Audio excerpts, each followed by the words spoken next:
Hej! Hej. Hej. Ja, vi går bare i gang, kan jeg mærke. Videre. Sådan der. Ja. Så fik vi en opgave med, at vi skulle udregne nogle andengradsligninger, og vi kender A, B og C, og så skal vi finde diskriminanten, og så bruger vi den formel, der er vist der med minus 4, og ja, vi prøver at tælle den ind. Vi isolerer B der, og opløfter i anden, minus 4 gange A gange C. Og så får vi 57. Og når det er positivt tal, eller tal over 0, så ved vi, at der er 2 punkter. Og dem finder vi så ved at bruge formlen nedenunder med kvadratrod i. Og vi bruger både med minus og plus, eller så er det den helt samme formel, og så får vi 2 forskellige tal. Minus 1, en masse, og 2, en masse. Og ja, så kan vi kigge herover på billedet, og det passer sgu meget godt. Og så går vi videre her, så havde vi en til her. Og vi gør helt det samme. Vi finder diskriminanten. Den er minus 16, så vi ved, at der ikke er nogen løsning, og den ikke skal have i x-aksen, når det er et minustal. Ja. Og det passer jo også rigtig flot på grafen. Den næste opgave, der skulle vi aflæse det her billede, og det gjorde vi så, satte det ind i et skema. Herefter satte vi det så ind i Excel, og fik den til at lave en flot graf for os. Det viser så, at en parabol vil være det bedste bud. Det har vi i hvert fald valgt at sige, også ud fra formen af den her vandstråle. Og så fik vi så en formel, også en eksponentiel formel, og hertil skulle vi så finde ud af, hvad x var, når vi er på 10 og ved 12. Og den måde vi gjorde det på, det var så bare ved at sætte 10 ind på x's plads og udregne det, og det blev så til 2,84. Og når vi kigger på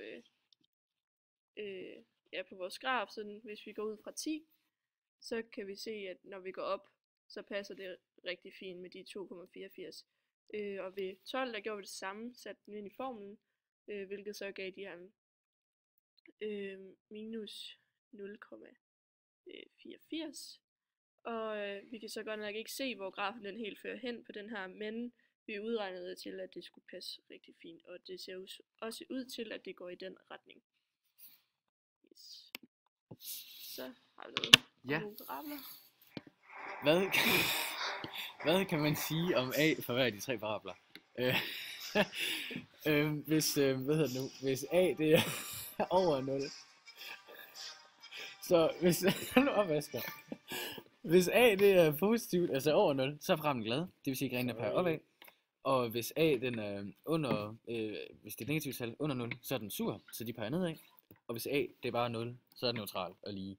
Og vi ser at P1 og 2, de er sgu positive, og de er glade. Og P3 hedder den grønne, den er sur. Den er negativ. Den er negativ. Yes. Og så, hvad kan man så sige om B på hver af de 3 parabler? Altså sådan generelt så gælder det for B, at det afgør, om toppunktet ligger til højre eller til venstre for y-aksen. Så kan vi så se, at P1 og P2 ligger til højre for y-aksen, og P3 ligger til venstre for. Yes. Og hvad kan man så sige om C ved de 3 parabler? Jamen altså C er jo der, hvor at parablerne skærer y-aksen. Og vi kan se, at P1 skærer i plus, den røde, og at P2 skærer i minus, og at P3 slet ikke skærer. Hvad vi kan se, den skærer jo nok lidt længere ned. Hvad kan man så sige om D ved de 3 parabler? Jamen D er jo diskriminanten, og det kan fortælle os, hvor eller hvor mange gange parablerne skærer x-aksen. Og vi kan se, at P3 slet ikke rører x-aksen, så det vil sige, at den er 0. Og den skærer 0 gange, og P2 og P1 skærer 2 steder. Yes, og så lidt om toppunktsformen. Vi har fået givet 2 formler, T1 og T2. Og toppunktsformen, den finder man ved, man finder først x-koordinatet ved at sige minus b divideret med 2 gange a. Og så finder man y-punktet ved at sige minus d divideret med 4 gange a. Og hvis vi starter med at udregne det for T1, så kan vi se, at Der er A 0,5, og B er 2, C er 4, og D skal vi så lige regne ud. Diskriminanten, så sætter vi jo så bare tallene ind, og det giver så minus 4. Og hvis vi så sætter vores tal ind i vores toppunktsform, så kan vi se, at vi får koordinatet, der hedder minus 2,2.